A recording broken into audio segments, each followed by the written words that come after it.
Hello guys, and welcome to the channel. Pretty sure that you are aware of that a new game have released, which is called Reverse 1999. The game caught my attention because it's a turn-based game similar to Brown Dust 2, and I thought probably this would be a good addition to the channel, right? It is very likely that you guys that enjoy Brown Dust 2 probably will also like to play this game. There are way less titties and asses in this game, to be honest, right? But it have a huge variety of characters. I just want to start this video by saying, if you are here looking for an expert opinion, I'm sorry guys, but I'm not your guy. I'm not an expert in this game. I never played the beta. I never watch anyone play the beta. I never watch any guys. I never read any web pages about the game. So I know nothing. I'm just learning, and I want to share now the things that I have learned so far about the game. Let's start with the characters, which is the most basic thing, right? We have many different types of characters. We have 2-star characters, as you can see here. These ones, 2-star. It's literally a radio. The name is Miss Radio, actually. And we also have this thingy that is door, and it's just, I don't know, like a piece of mirror. I don't know why the mirror is called door, but I mean, yeah, it is there. It is there. We have 3-star characters as well, and then we have obviously 4-star characters, like for example this one that is a lot of TVs. The name is TTT. Um, the characters are fun. The graphics are interesting. Like we have Poltergeist here, which is just like, yeah, some kind of a ghost, right? We have this thingy that is like a straw man, right? And then these are 4 stars, right? And then we have 5-star characters, right? And 5-star characters are actually not the strongest characters. The strongest characters are the 6-star characters, actually, which are going to be these ones, right? That have like this orange glow, right? These ones have golden, and these ones have purple. So it's just a regular way of discerning between different types of characters in all games, right? It's just normal things. There is an elemental system in the game. So you have, for example, here this character that is called a knight, and a knight is a spirit type. And then you have also intelligence type. So spirit and intelligence are strong against each other, and you deal 30% more damage or receive 30% more damage when you are facing an enemy that you are either stronger to or weaker to. You also have beast, plant, start, and mineral, right? And you see here the normal way it works all the same. It's just that they have different names, right? We can call these earth, fire, plant, and then water, right? And it's going to be all the same, right? It's just that they have a couple of different names. All characters have 3 abilities, 2 normal abilities, and an ultimate ability. And you need to get 5 Motsis to be able to cast your ultimate ability. I will talk about the Motsis later, so just don't worry about that. You can level up your characters by clicking here, and then just continue leveling up. Once you get to level 30, you need to go to the insight and then utilize this so that you can then level them up, and then you are going to be able to go back to level 40. Keep in mind, when you get to level 30, use your insight, your character resets back to level 1, but that doesn't mean that they are weaker.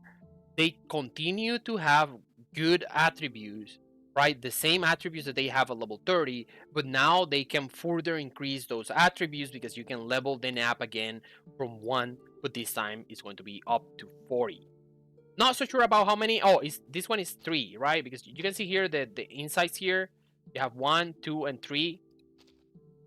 So probably it's going to be three like this that are like it is showing here.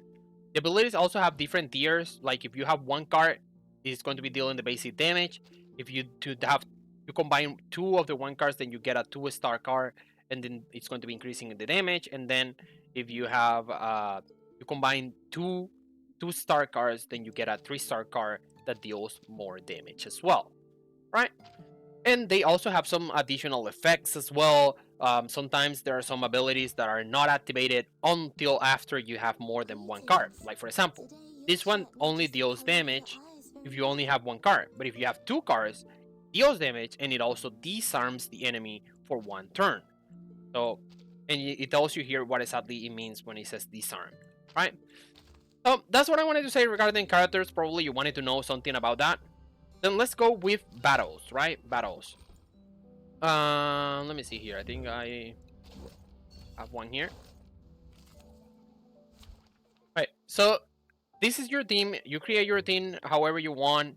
Um, Pretty much, you have 4 units that are going to be in your team. 3 of them are going to be active in the battlefield, and 1 of them is going to be an assistant. That's the way it works. Like most normally, I'm doing this, right? And the whole point is that whenever you have the assistant here, you're going to be having more cards available every turn. And whenever one of your main units dies, then the assistance takes place. You are not able to interchange your main units for and then put the assistant in, and then put the main unit as an assistant. So far, it is not available. Probably it's going to be available later, but right now it is not. Um, so yeah, you pretty much have this, right? We can go to start the battle, and I'm going to be showing you here how it works. So as you can see, you have many cards here that you can use. And all you have to do is that if you want to use them, for example, let's say that I want to attack this enemy with one of my abilities that is showing here that is stronger against this enemy, right? So I select the enemy first, and then I click on the ability. But now I want to attack the other guy that is in the back. Then I need to select it first, and then select my ability, right? And the same goes for the last one. If I want to attack it, then I just do the same. Right, as you are going to be able to see here, right, it attacks. That was those are abilities that attack 2 enemies, so that's why it is showing that it's attacking more than one. There are abilities that attack only 2 enemies, and there are abilities that attack all the enemy in the field, right? I'm guessing, you know, being able to attack all the enemies in the field is better. There are ultimates that attack only one enemy, and there are ultimates that attacks all enemies on the field as well. So that's something to consider. When it comes to getting additional starts for your card, you can do this, right? You can move your cards, and then you can combine them, right? And as you can see here, if I do that, I lose one of my moves. So now I can only select 2 abilities to use on my next turn.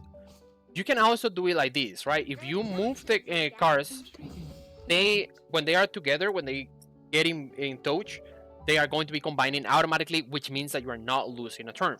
So it requires some thinking, guys. It requires you to, you know, be strategic about the way in which you want to use your cards. Normally, you want to save your cards to use for the strongest abilities, but I think that going for 2-star abilities is more than enough. Going for 3-star may require you to waste too much time, so it's not that important. You also have this thingy here, right? That as you use abilities, as you combine cards, you get these points here, and then you can use these points to either get one of these. This is a 1-star incantation that's general, and then you can use to combine it with any card, right? You can use it to combine it with any card to create a 2-star card. You cannot use it to create a 3-star card, only to create 2-star. And you can also have this other one here that if you press it, what it does is that it replaces all of the cards that you have, right? And then now, as you can see here, you have all new cards, and then you have to start again.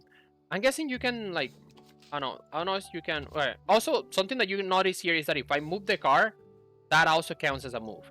If I want to cancel the whatever thingy I decided to do, all I have to do is just click here, and then it automatically cancels whatever moves that I have made before. But pretty much that's everything that I wanted to share about battles. You can also restart battles by clicking here, and you can exit. And it doesn't matter if you exit the battle, you don't lose the activity points. Okay, now let's talk about the gacha, right? If it doesn't stop raining.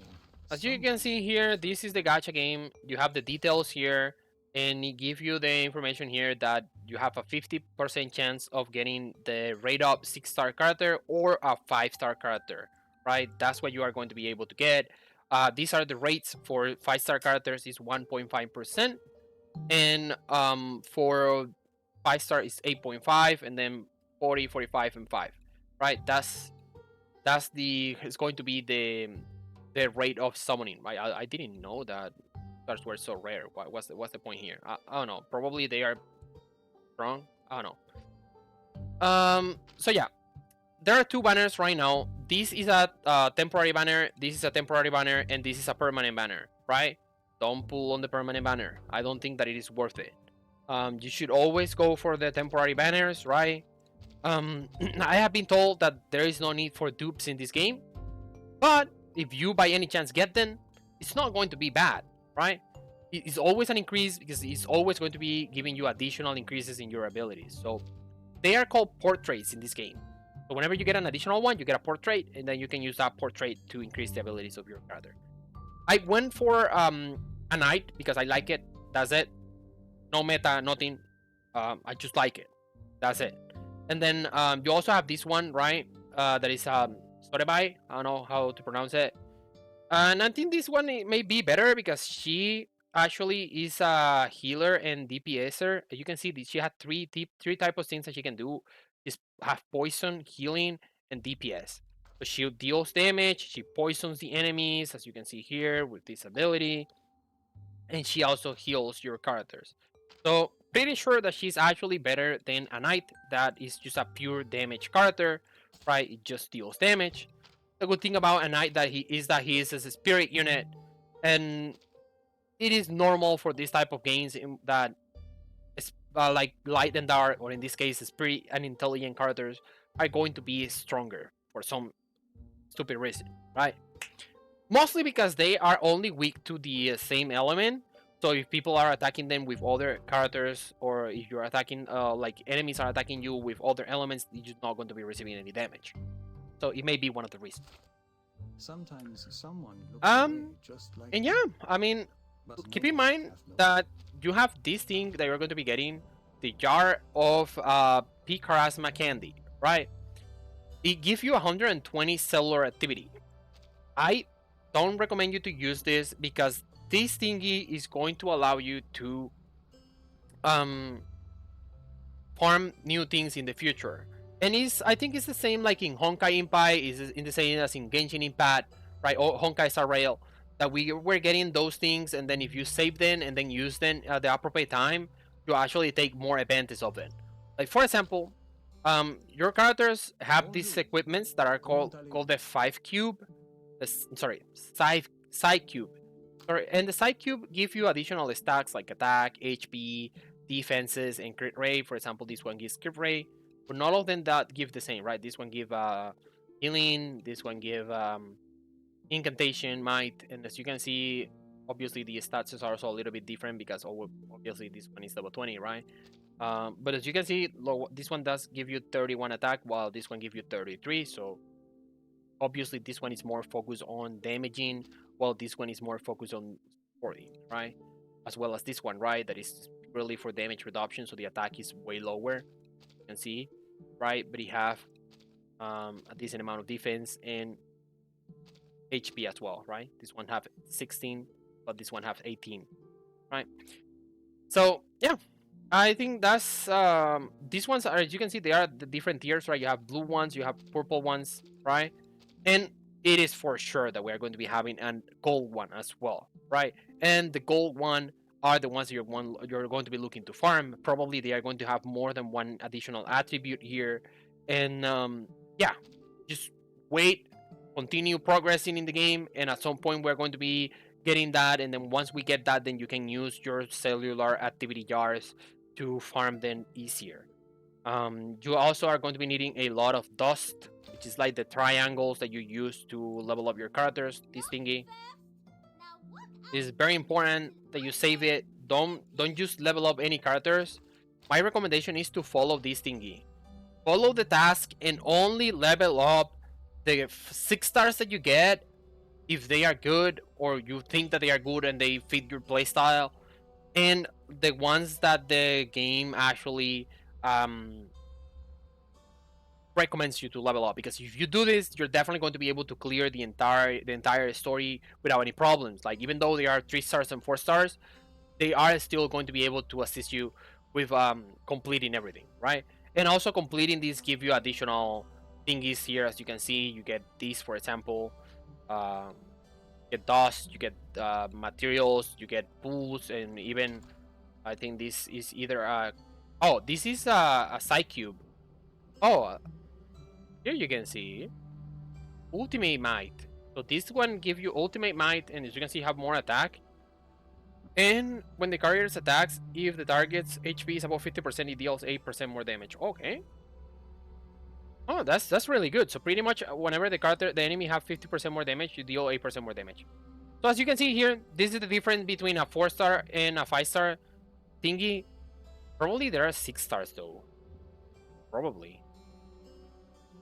In any way, I hope that I have been informative, guys. I hope that you have learned a lot of things about the game, and that you are enjoying, right? I so far I'm enjoying the game. So I think I probably will continue in it, right? Something else.